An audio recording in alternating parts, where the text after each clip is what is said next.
Europe, and your crew is partly Jewish, we do all the work with the ship, and right. We go. Tell us about that. We find out how many of the fellas know something about sailing and how many don't know. But how was it meeting the refugees? How was it meeting the Jews? Where did you pick them up? In Italy or? Well, in a beachhead in Italy, not a port, a beachhead. Our boat went right onto the beach and they climbed on. How was that experience? It was a mind break. First of all, I spoke Yiddish, and these were kids. Very few old people, though. These were kids, so it was quite shocking. Quite shocking. And to think of it, the World War is over, and here we're trying to sneak Jews out. It's a totally ridiculous thing. Why should? And since we're not ignorant people, not ignorant sailors or Jews with interest, the whole thing becomes a kind of a frightening thing, because why shouldn't they let these Jews leave? It's got nothing to do with politics. Why don't you let the Jews out? What do you... But I had good fun with them, and I said fun. I could speak Yiddish, so I could speak to a lot of them. But then also I had shocks. Hungarian Jews do not speak Yiddish.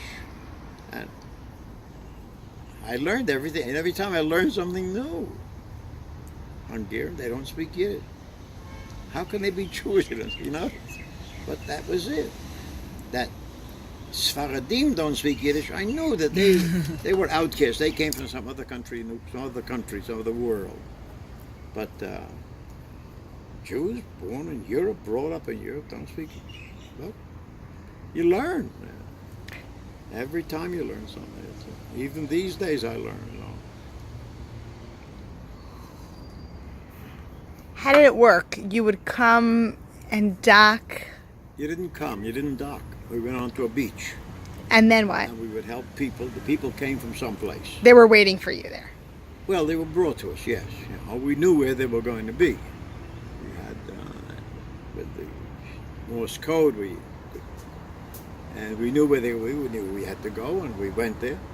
We picked up our people at two different times, two different beachheads. Of course, whatever the circumstances were. The Haganah, we had nothing to do with that. We were told where to go, and that's it. And we helped them get on board. How many people each time? Well, we had 1,500. Each time? No, altogether. Altogether? Yeah. And because it was one trip, but two loads. Picked them all, didn't pick them up all at once, picked them up at two different. And, of course, we had made places for them to sleep. We were in Portugal for I don't know how long, a week or 2 weeks, to rebuild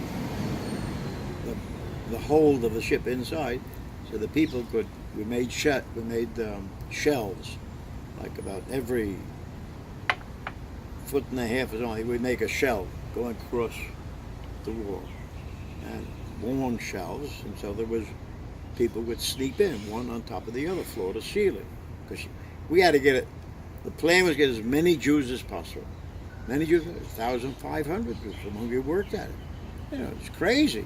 When we first heard this as an objective, we said, they're crazy, because what you did was really it was dangerous, it was terrible, it was all wrong. But I think that's what you find out in life also. If you want to build something, you want to do something, you got to do what's all wrong, maybe. I think of some of these guys, these young fellas with that invented how you can drive a car now. And, all these different things. I said, 10 years ago, well, you're crazy. You mean a car's going to ride by itself? It can't be, these are.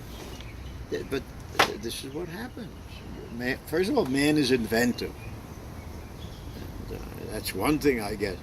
But you find as you go along, whatever was impossible is real. What is it? There was once a saying, he who does not believe in miracles is not a realist. And this is what you learn in the short lifetime. That's it. Nothing else. And how was it to meet these people? I mean, you've heard of them. For me, very shocking. Should I say? First of all, they were young. They were young. We were young, but they were younger. They were 1, 2. They wouldn't have parents. Separate. They were all individuals. Little kids, littler kids, bigger kids. You know. Oh yeah, some older people. The stories were terrible. They told you stories when you were Well, I young? asked. I'm that kind of a person. I'm inquisitive. I take a girl out. I want to know, was she going to give it or not give it? I mean, straight. I mean, I don't go beating around the bush. Hey. Okay. No, so I learned.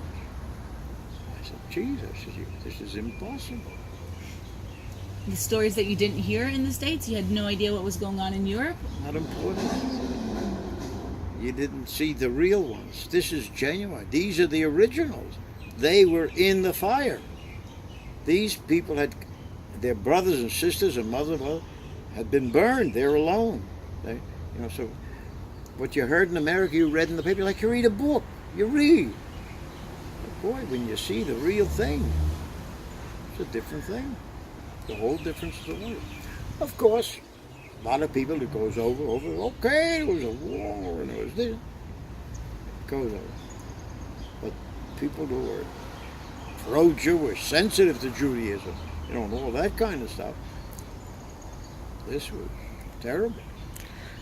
Was there a particular person or conversation that struck you The special? only conversation that really struck me, the ones I couldn't talk to, the Hungarian Jews, they don't speak Yiddish. That to remember. That killed me. No, I didn't remember anyone's story. No.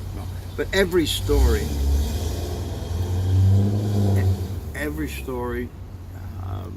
was it was another nail in the coffin, that's all. It was just everyone was different, and yet everyone was the same, because it all ended up with death. And if somebody's alive, it was only by muzzle that he's alive. To find out, how come you live? Look, I'm sure other guys on the ship, they didn't learn anything. They're nice guys, they did their job. Me, I kept talking. Very, very frightening thing. Very frightening. I'm sorry. No. Did it change like your sense of your mission? Like, when you meet the people, did you really acknowledge what you're doing or understand the mission or the meaningfulness of it? It made a difference in my thinking. I'm different. I was always pro-Jewish, and that was not my problem. It made it, I think, in my attempt to try and convey it to others also. I guess I became, what shall I say, more of an advocate, more strenuous, trying to awaken whoever I talked to with it. It bothered me. But I saw this. I saw the light, so-called. I saw the kids, the young people. And some of them are still my friends here. Those that are still alive. Most everybody's gone, of course. But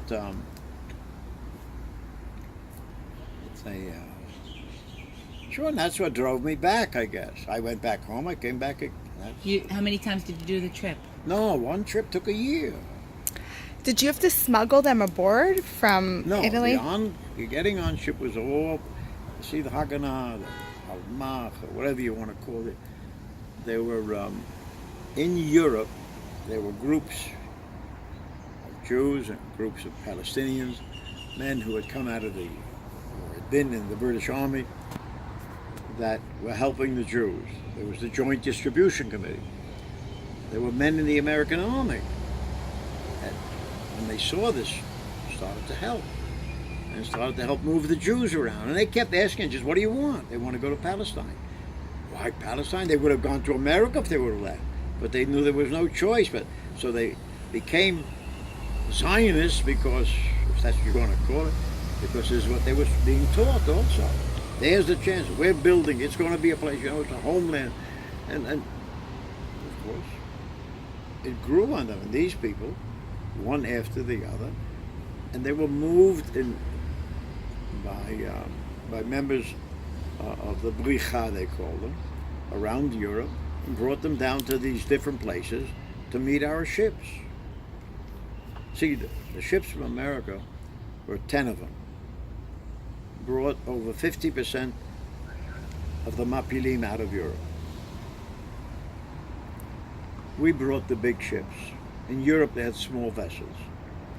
Up until Jews getting into this thing, American Jews, they got vessels with little Italian sailors and 100, 150 people. Suddenly, in 1946, 46, the movement started to grow. The Jews did not want to stay in Europe. They want to go to America, no question. Where could it be better? Look, America, all the Jews there are all rich, are all living good. And so there was this attempt. The Palestinians, the Bricha, Palestine, it's our country. This is where we go. Why should we go with the Goyim, So, and of course that worked on it. They had enough troubles with the Goyim in Europe, and the remnants of who's left? A million. I don't know if there's a million left, but 6 million are gone. Maybe there's a 500,000 left. Maybe there's 1 million left. I don't know. Whatever the numbers are. So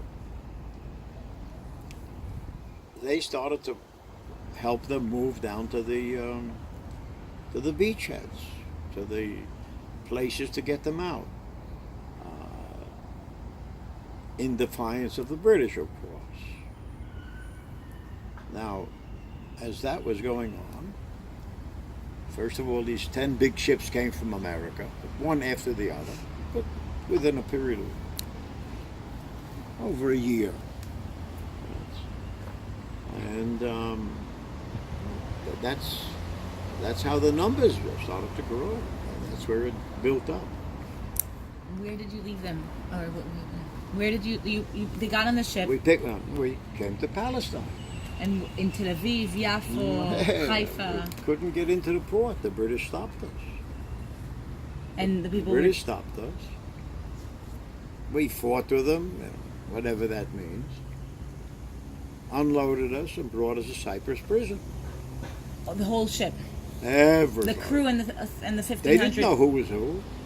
We all had fake papers or no papers, so we all went to Cyprus.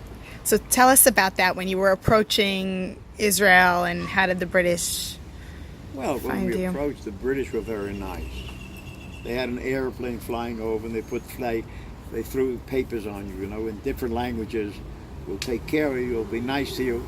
The Jews on the ship by this time are already pissed off, and they know they're going to go to Cyprus. I didn't understand so much. They knew more than they. In that respect, they were smarter than us. But they weren't afraid because they had left Europe. So that was a big difference. And then the British stopped us in the port. They wouldn't, and they brought vessels around, their own big British ships, and they jumped on board, and they did a little bit of shooting, and we had nothing. They captured us. Then they unloaded us from our vessel onto the port in Haifa. What did that feel like? Well, very confusing. Here I am, I'm a so-called free American. I can't tell anybody. The British, what the hell are they doing to me? Very. Half the time you don't even think because you're so angry. You're so angry. I said, geez, look what the hell are you doing? What? But so you go along. We were told by our officers, what they call them, Mifaked. the shoo-shoo boys, we call them. That was the nickname. We gave them a nickname, shoo-shoo, because they kept telling, we kept talking, and they said, shh, so we called them shoo-shoo boys. And they said, shh, don't talk, don't tell anybody. You're like them. Gave us a fake name. So we stayed with them, that's all. And I'm glad I did. And we were transferred in the port of Haifa onto the British ship to be transferred to Cyprus. On the dock, on the ship, only the nastiest things that happened, and only later did I understand what it was, they were spraying us. And of course, it's because we were dirty. Now, I have called transferring it that we're dirty Jews. So I already put it in a new context. They said because they're going to make us healthy, we shouldn't go with dirt. You know, they had their reason. I transferred it to something else. No, we were dirty Jews, and they were going to show us. And we again got transferred on a ship and brought to Cyprus prison. It was not a prison, it was a prison. It was a big outdoor camp. Quonset huts, tents, and outhouses outside, you know, and no water. You got a ration of water. Very poor. Everything was a terribly frightening thing. Terrible. Were you afraid? What? Was it frightening? Of course. Didn't know what the hell's going on. Now the survivors were not so frightened. They've left Europe. We're going to Palestine. We're going to get in. You see, they translated this whole thing into freedom. Me, I'm in jail, you know. So you see, it's two different worlds. It's you can't. You know, at first you think, well, what do you mean? How can it be? But it is. That's the way it was. So they thought you were one of the refugees. They didn't. Course. We had a name. They gave us a name. Had a few names. Solomon Slatka, Misha Schwarz, had a few names. Not easy to remember new names, but it didn't make any difference. The British didn't give a crap anyway. Whatever you gave you, they put you in.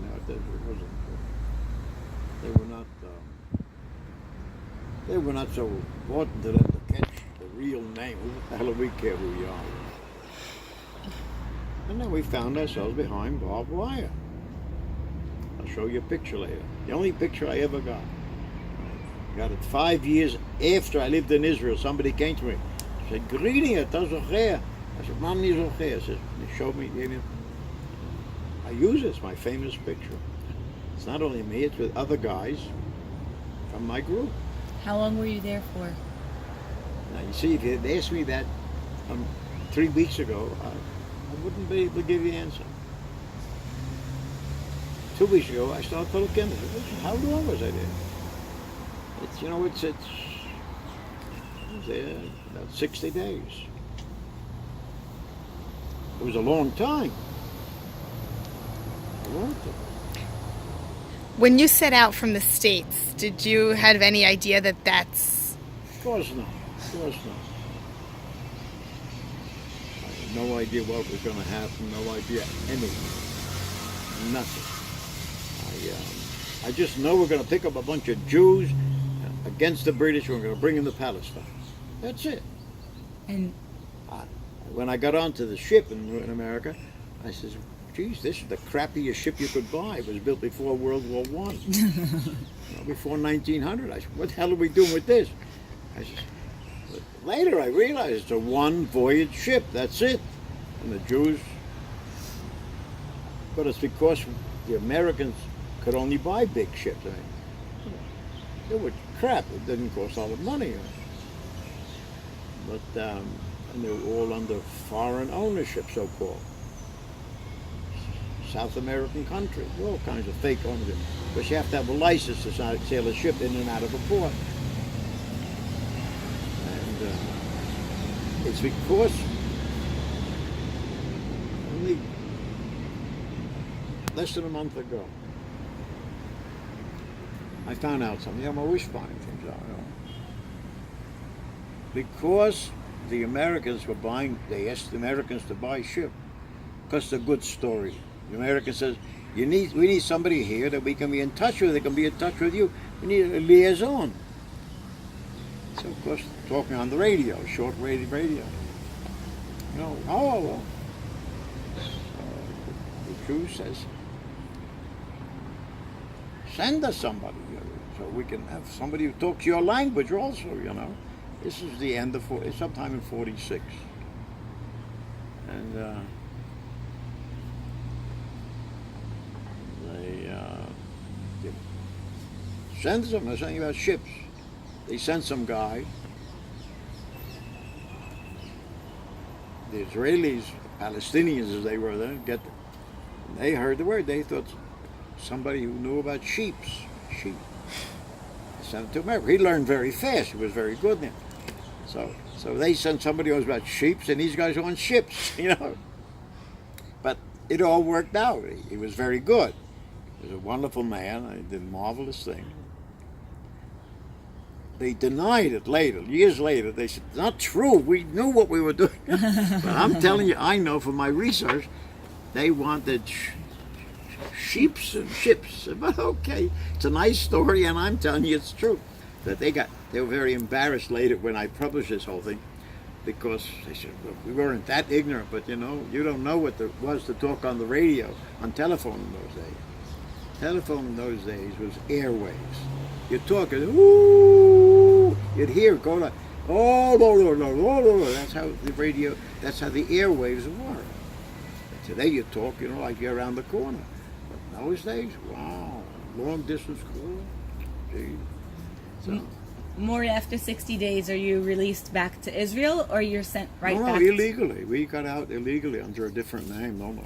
It's a whole big business. I mean, if you want, that's real. So you never made it to Israel that trip? No, I did, but it was still Palestine. I mean Palestine, but I mean. So. You hear that? That's the bus. I love it. You know when it's coming and when it's going to. See how lucky this corner is? No. If I start to tell you all the different things, for instance, they're called the Shushu boys. That's the Haganah boys that were our commanders. They were the same age as us. But they knew we didn't. They, a few of us were put to work, actually 3 of us, to dig a tunnel to escape. Yeah. They put up a tent near the big barbed wire fence, and we started digging. You know, we're nice boys. You give us orders, we do, and we start digging to take the soil, the sand out of the ground. And as you take sand out, you got to put it someplace. Put it on the floor, but the floor starts to get higher. It got very different. So we got the gunny sack, we had sacks, put it into sacks, and at night we'd walk and take it and put it into the outhouses.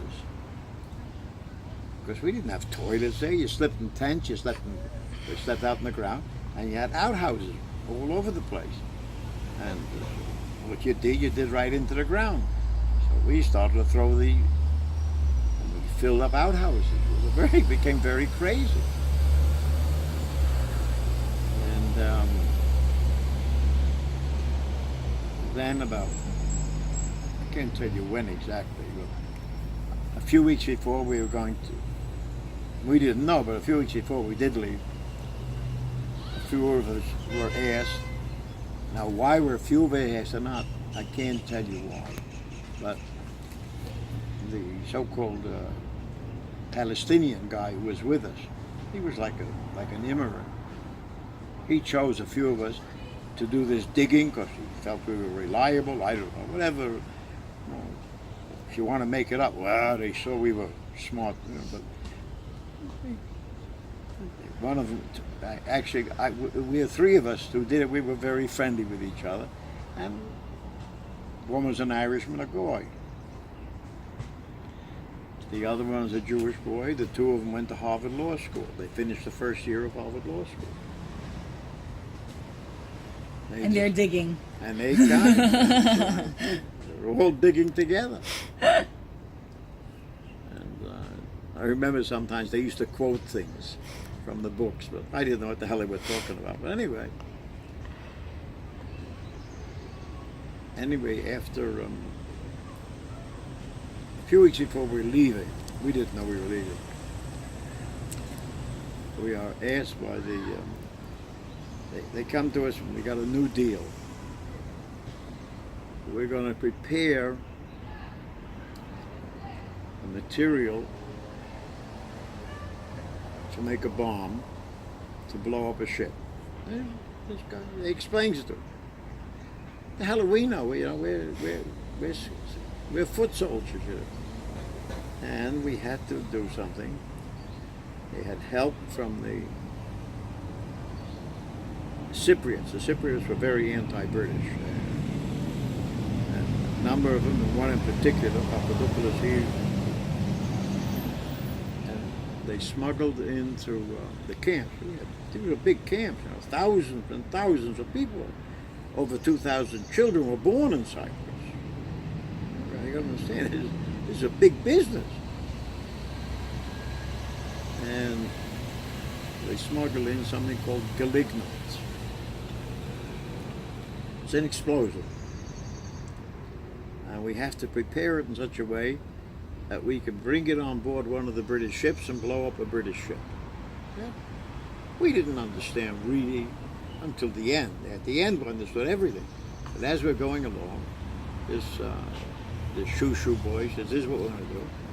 And we started to prepare it. Now, in order to repair it, we have to take the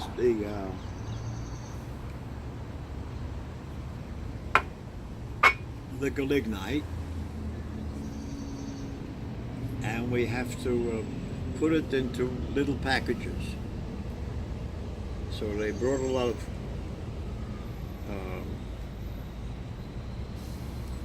shaving cream tubes, tubes of shaving. We squeezed out and put the galignite inside and put at each end a little bit of shaving cream. So in case the British would test it, it would have the shaving. And then we started to make packages of the kind. We're doing all this knowing something's going to happen, but you really don't know. He knows what's going to happen because they're planning it. And as luck would have it, the Exodus comes, also with an American Jewish crew, all Americans, all volunteers, and the British are going to, they're deporting the Jews. They're not letting them here, going to send them back to Germany. And the powers that be decide that we have to get all this stuff on the next transport of Jews. What is it? Every month, a certain number of Jews were taken from the Cyprus camps to Palestine. They wanted to say, see, we're letting the Jews in. That was a decision by the British, by some Balfour Declaration or something. We're living up to it. And we're bringing in a few hundred. We're bringing in 1,000. They're bringing in a few hundred. And so we're going to get out on that ship with a few hundred Jews. They have to give us new papers, and they make new papers. First in, first out, whatever it was. We get the new papers. And we smuggled this stuff on our backs, tied to us, up to the ship. I mean, only later, when I go back at it all, we realize how dangerous this whole thing is. Because the British, they would catch you, they would shoot you because you had the explosive. Well, who knows what they would do. Anyway, we smuggle all this stuff onto this ship as a part, and we are a part of the few hundred Jews that are going to be transported. And the British are advertising how they're letting Jews into Palestine according to the agreement. Balfour, or whatever the hell it was. Well, we get on board the ship with our stuff. We have it on our backs. We have it hoof-faced, so we don't. And we got to get everybody into the same corner because we need it all together. So we have girls inside because they're all in. The vessel is locked up in sections. You're not 500 people all together. There's sections, 100 here, 100 there. But we got to get everybody to the same place, otherwise it's not going to be good, the stuff we're doing. So we tell the girls to shout at their husbands to get our guys on. And we end up getting everybody into the same place. It works. Don't forget, we're a group of American boys, not the whole ship, there's this special group. They're carrying an explosive.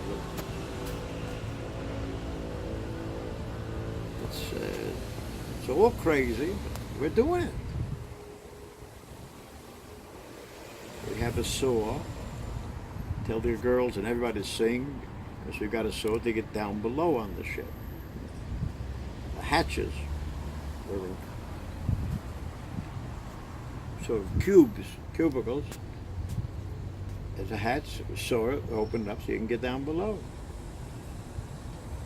And this Palestinian goes down below to see what it's all, to see if it's okay, because you want to get as low on the ship as possible, because if you're going to blow something, you want to make a hole in the ship.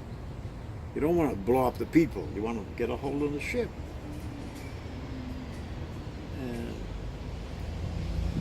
Never forget, he tells this Irishman, he says, you come down with me.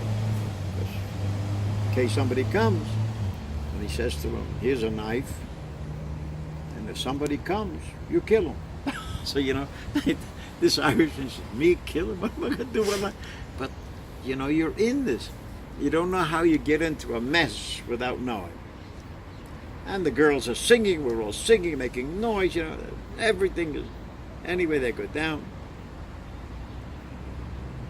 And everything is ready. The British ship is going into Haifa Harbor from Cyprus. Not a long journey, not far. And we get into within what we think is half hour, an hour away. And we go down and they set the explosive to blow up in whatever, an hour or 2 hours later. Whatever time you